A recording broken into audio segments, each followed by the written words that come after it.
From 12 countries, Trump cites national security concerns for the move, including the recent attack in Boulder, Colorado. Under the proclamation, 7 other countries face partial restrictions.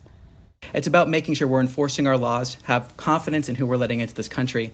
And I believe the American people expect that. I think a lot of Americans watching at home would want to make sure we have that confidence. There are certain exemptions for the ban, including green card holders, dual citizens, and people with U.S. family members who apply for the proper visas. Impacted countries are reacting to the order. Venezuela's president condemned it, describing it as a, quote, stigmatization and criminalization campaign. The president of Chad said his country would respond by suspending visas for U.S. citizens. Ladies and gentlemen, again, Don't upload. let's look into that objectively.